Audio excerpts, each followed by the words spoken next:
मौजा जहांगीराबाद में प्राचीन पोखरा के नाम से जाना जाता था। वहाँ लगभग 1500 वर्ष पुराना शंकर जी का मंदिर है, जो वहाँ पे बोलबम कांवरियों द्वारा हर प्रत्येक सावन में जो हजारों संख्या की भीड़ होती थी। वहाँ रामायण यादव का भाई हरिश्चंद्र यादव 1998 में ऐसे 2000 तक एक आदमी से एग्रीमेंट कराकर और उसको लगभग 112 से ऊपर लोगों ने कब्जा करा दिया। तब से मैं लगातार वो वर्तमान में संभल हो गया। मैं योगी जी के यहाँ, माननीय मुख्यमंत्री जी के यहाँ, डीएम साहब के यहाँ, तमाम लोगों के यहाँ एप्लीकेशन दिया और कई बार धरना किया।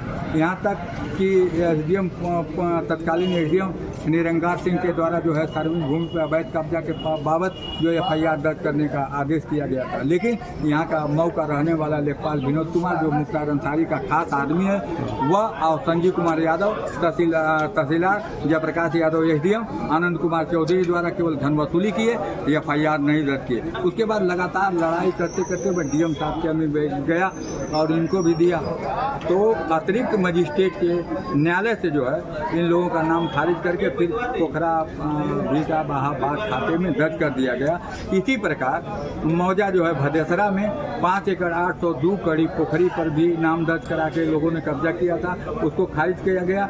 उसी के बगल में भटकुआ पट्टी सिंघारा में गाटा संख्या 157 नंबर पोखरी में भी नाम दर्ज कराया गया था, जिसकी लड़ाई काफ़ी दिनों से लड़ी जा रही थी। उसको भी खारिज करके लगभग 200 करोड़ की संपत्ति को जो है नाम खारिज करके सरकारी भूमि घोषित की गई है।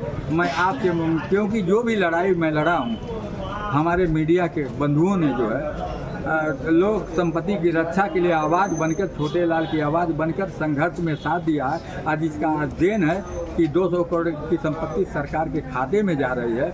मैं डीएम साहब से मांग करता हूं कि इतने संघर्ष के बाद जो जमीन जो लगभग 200 करोड़ की 19 बीघा जमीन जो है सरकारी खाते में गई है, उसको तत्काल अमल दरामद करें। और आपके माध्यम से मैं परम पूज्य योगी आदित्यनाथ जी महाराज बुलडोजर वाले बाबा से मांग करता हूं कि ऐतिहासिक धरोहर की रक्षा के लिए तत्काल बुलडोजर लगाकर उसको तोड़वा कर खाली कराओ, क्योंकि उस पर मुख्तार अंसारी और तैयब पालकी जैसे अपराधियों के सगे संबंधियों के द्वारा कब्जा करके संभल बनाया गया है और हर धार्मिक भूमि पर जानबूझकर कब्जा किया गया और संभल बना दिया गया कि हमारी धार्मिक आस्था को ठेस पहुंचे।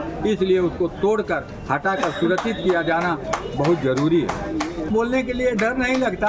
अब मौत तो ईश्वर के हाथ में होती है। अगर इन सबों के हाथ में मौत रहती तो छोटे लाल का कब्बे जो है मौत हो गई होती, लेकिन ऊपर वाले से बड़ा कोई नहीं है। और आपका आशीर्वाद है, सारे लोगों का कवच, जो आशीर्वाद छोटे लाल का कवच है और उसको भेद कोई नहीं सकता।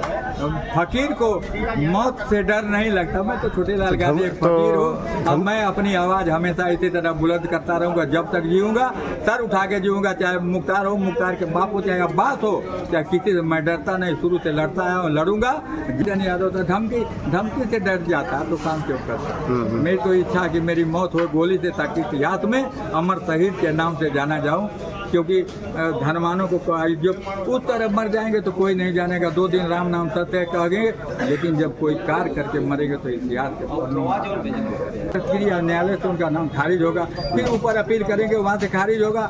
मैं माननीय उच्च न्यायालय गया था, उच्च न्यायालय द्वारा 6 महीना के अंदर निस्तारण करने का आदेश किया गया। उसके बावजूद 2 साल में यह निस्तारण किए, 2 साल में निस्तारण किए। फिर मैं कोर्ट जाऊँगा और फिर निस्तारण करा के आप तोड़वा के छोड़ूंगा।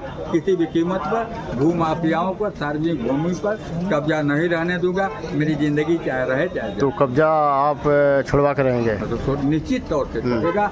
और योगी जी तो पहले ही से कह रहे हैं कि सार्वजनिक भूमि, जल जीवन, पर्यावरण के रक्षा, जितने भी पोखरी चारागाह पे कब्जा के सबको हटा के सुरक्षित किया।